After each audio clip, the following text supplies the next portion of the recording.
अरे चोट्टा, अरे बेवकूफ, मैं तुमसे पूछना चाहता हूँ, शासन तुम्हारा है, प्रशासन तुम्हारा है, फोर्स तुम्हारी है, ये बताओ मैं कैसे चीटिंग करवाया? रे चोट्टा, तू बेवकूफ समझता है यहाँ के लोगों को, पागल समझे हो? सरकार तुम्हारा है। अरे केंद्राध्यक्ष को सस्पेंड करना चाहिए, प्रिंसिपल को सस्पेंड करना चाहिए, सेंटर को यही लगाना चाहिए था। ये क्या तर्क है कि अगर चीटिंग हो रही थी इसलिए सेंटर हटा दिए? कल थाना में अपराध हो जाए, कल थाना में अपराध हो जाए तो थाना को ही उठा के हटा देना। क्यों? कि यहाँ का टीआई अपराध नहीं रोक पाया इसलिए थाना को हटा दिया। बताइए आप लोग, ये उसका तर्क कैसा है? आप लोग सोचिए। लेकिन इस क्षेत्र का जो मुद्दा है, जो इस क्षेत्र का समस्या है, उसे मैं नहीं छोड़ूंगा, ये आपको विश्वास दिलाता हूँ। और यही विश्वास दिलाने के लिए ये जनसैलाब जमा करके मैं आपको वचन देने आया हूँ। मैं रहूं ना रहूं, आप जब तक रहेंगे आपके मुद्दे को यहाँ के लोग उठाते रहेंगे, इस क्षेत्र के लोग उठाते रहेंगे। आप तनहा नहीं है, ये बताने आया हूं मैं।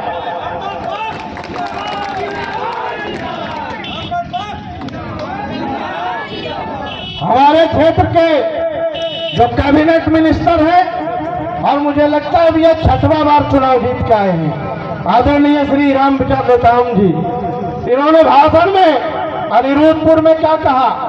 जब ये सवाल उठाया गया, वहां के लोग बोले कि माननीय हमारे क्षेत्र से 10वीं 12वीं का सेंटर उठा के मचवा दामर, गाजर और लोधा में कर दिया गया। बताइए हमारे बच्चे कहाँ जाएंगे? उनका जवाब था कि ये सेंटर मोहम्मद बख्श के वजह से यहाँ से स्थानांतरित हुआ है। बताया गया था ना क्यों हुआ है? तो उन्होंने कहा कि ये चीट मरवाता था, सामूहिक नकल करवाता था, इसलिए यहाँ से सेंटर को उठा के मचवा दामर, गाजर और लोधा में किया गया।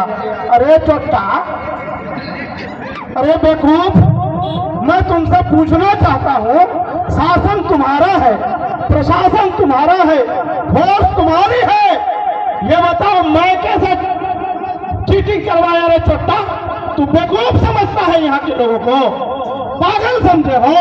सरकार तुम्हारा है।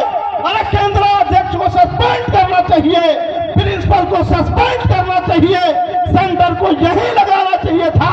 ये क्या तर्क है कि अगर चीटिंग हो रही थी इसलिए सेंटर हटा दिए?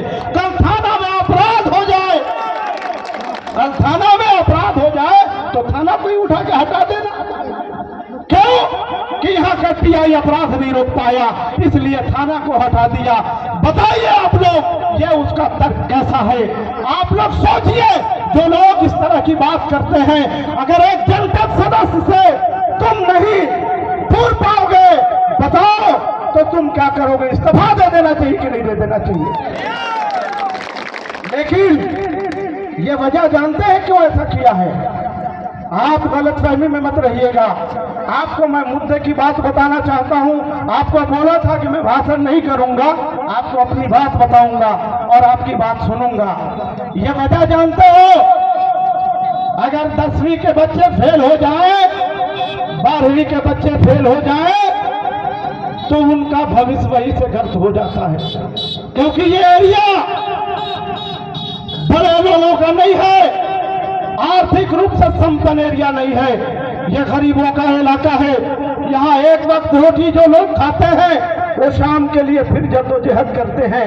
यहाँ के लोग इतने संपन्न नहीं हैं। आपको बता रहा हूँ मैं, हमारे क्षेत्र के जो कैबिनेट मिनिस्टर हैं, और मुझे लगता है ये 6वां बार चुनाव जीत के आए हैं, आदरणीय श्री रामविचार नेताम जी, इन्होंने भाषण में अनिरुद्धपुर में क्या कहा?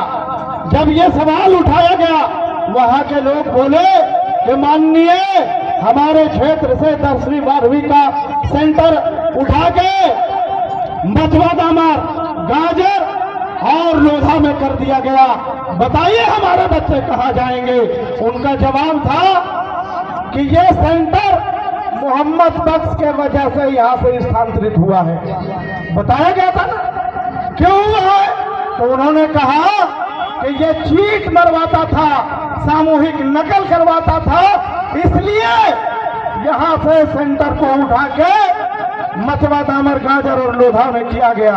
अरे चोट्टा, अरे बेवकूफ, मैं तुमसे पूछना चाहता हूँ, शासन तुम्हारा है, प्रशासन तुम्हारा है, फोर्स तुम्हारी है, ये बताओ मैं कैसे चीटिंग करवाया? रे चट्टा, तू बेवकूफ समझता है यहाँ के लोगों को, पागल समझे हो? सरकार तुम्हारा है। अरे केंद्राध्यक्ष को सस्पेंड करना चाहिए, प्रिंसिपल को सस्पेंड करना चाहिए, सेंटर को यही लगाना चाहिए था। यह क्या तर्क है कि अगर चीटिंग हो रही थी इसलिए सेंटर हटा दिए? कल थाना में अपराध हो जाए, कल थाना